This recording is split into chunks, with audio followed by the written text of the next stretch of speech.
तो आज हम B2B मार्केटिंग की दुनिया में चलते हैं और उसके एक ऐसे गुप्त हथियार को समझते हैं जो इंडस्ट्रियल सेक्टर में आप कह सकते हैं एक क्रांति ला रहा है। देखिए, इंडस्ट्रियल सेक्टर की मार्केटिंग एक बिल्कुल अलग ही खेल है।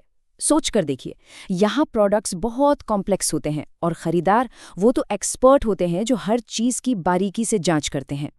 तो सबसे बड़ा सवाल यही उठता है कि आखिर उन लोगों तक कैसे पहुंचा जाए जो चमक धमक वाले विज्ञापनों से ज़्यादा डेटा और टेक्निकल डिटेल्स को महत्व देते हैं।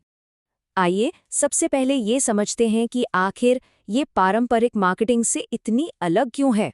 सच में ये एक ऐसी दुनिया है जहां नियम ही अलग है। यहाँ ना भावनाओं से ज्यादा लॉजिक काम करता है। मतलब कंज्यूमर मार्केटिंग जैसा बिल्कुल नहीं है। यहाँ खरीदार का फोकस बस इस बात पर होता है कि कोई प्रोडक्ट उनके लिए क्या कर सकता है और क्या उनके निवेश पर अच्छा रिटर्न मिलेगा या नहीं।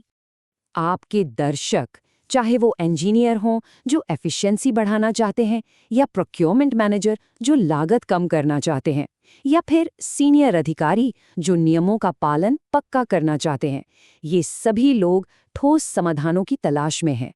एक बहुत ही मशहूर बात है जो एन हैंडली ने कही थी कि सबसे अच्छा प्रमोशन जैसा नहीं लगता, ये एक उपहार जैसा लगता है। इसका साफ मतलब है कि सिर्फ बेचने पर फोकस मत करो, बल्कि वैल्यू दो। तो अगर सीधी सादी सेलिंग काम नहीं करती तो फिर क्या करता है? जवाब है एक अच्छी सच्ची कहानी। यही है वो बुनियादी बदलाव, स्पॉटलाइट को प्रोडक्ट से हटाकर सीधा कस्टमर पर ले आना, उन्हें ही कहानी का हीरो बना देना। जरा सोचिए, आप एक प्रेजेंटेशन दे रहे हैं और सिर्फ 5% लोग ही आपके सबसे जरूरी आंकड़े को याद रख पाते हैं। काफी निराशाजनक है ना? लेकिन अगर आप उसी डेटा को एक कहानी में पिरो दें तो क्या होता है? याद रखने वालों की संख्या सीधे 63% तक पहुंच जाती है। यही है स्टोरी टेलिंग की असली ताकत। ग्राहक की कहानियां विश्वास बनाने का सबसे शक्तिशाली तरीका है, क्योंकि जब दूसरे लोग आपके बारे में अच्छी बातें कहते हैं तो वो ज्यादा असल लगता है। देखिए, B2B खरीदारों में से 97% अपने साथियों की सिफारिशों पर सबसे ज्यादा भरोसा करते हैं। तो अब हमें ये तो पता चल गया कि कहानियां क्यों ज़रूरी हैं। सवाल ये है कि उन्हें सबसे अच्छे तरीके से कैसे बताया जाए, खासकर जब वो थोड़ी टेक्निकल और जटिल हों। और बस यहीं पर आते हैं एक्सप्लेनर वीडियो। ये ग्राहक की सफलता की कहानियों के लिए बिल्कुल परफेक्ट हैं और अक्सर इन्हें एक आसान कार्टून स्टाइल एनिमेशन में बनाया जाता है ताकि वो समझने में आसान और देखने में मज़ेदार भी लगे। एनिमेशन या कार्टून की सबसे बड़ी खूबी यही है कि ये सबसे जटिल इंडस्ट्रियल प्रक्रियाओं को भी एकदम सरल और आकर्षक कहानियों में बदल सकता है, और ऐसी कहानियां लोगों को हमेशा याद रहती हैं। ठीक है, तो चलिए अब इसके प्रैक्टिकल कदमों पर नजर डालते हैं। अपनी खुद की एनिमेटेड ग्राहक कहानी बनाई कैसे जाए?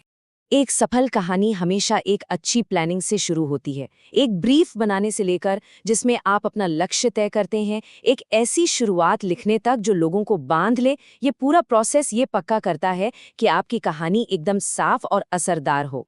और जब आप प्रोडक्शन के लिए तैयार होते हैं तो ये 2 कॉलम स्क्रिप्ट फॉर्मेट इस्तेमाल करना एक इंडस्ट्री स्टैंडर्ड है। इससे आपकी टीम को आसानी से समझ आता है कि स्क्रीन पर क्या दिखेगा और उसके साथ साथ क्या सुनाई देगा। और हाँ, ये जरूर याद रखें, एक बेहतरीन कहानी हमेशा असली लोगों के बारे में होती है। वो प्रोडक्ट पर नहीं, परिणाम पर फोकस करती है और हमेशा दर्शकों को बताती है कि उन्हें आगे क्या करना है। ये सिर्फ एक कहानी नहीं है, ये एक्शन लेने के लिए एक प्रेरणा है। तो इस सारी मेहनत का आखिर नतीजा क्या है? ग्राहक केंद्रित कहानी कहने से सच में हासिल क्या होता है? देखिए, ये सिर्फ 1-2 सेल्स करने के बारे में नहीं है, ये विश्वास और प्रतिबद्धता पर बने लंबे रिश्ते बनाने के बारे में है। जब ग्राहक देखते हैं कि आप उनकी सफलता की परवाह करते हैं, तो वो आपके प्रति वफादार हो जाते हैं। आखिर में बात इतनी सी है कि लोग लोगों से जुड़ते हैं, मशीनों से नहीं। इंसानी कहानियां एक ऐसा यादगार कनेक्शन बनाती हैं जो सिर्फ टेक्निकल स्पेसिफिकेशंस कभी नहीं बना सकते। तो ये सवाल सोचने लायक है। आपकी मार्केटिंग का असली हीरो कौन है? आपका प्रोडक्ट या आपका ग्राहक? इस पर सोचना ही आपकी पूरी रणनीति में एक बहुत बड़ा और सकारात्मक बदलाव ला सकता है।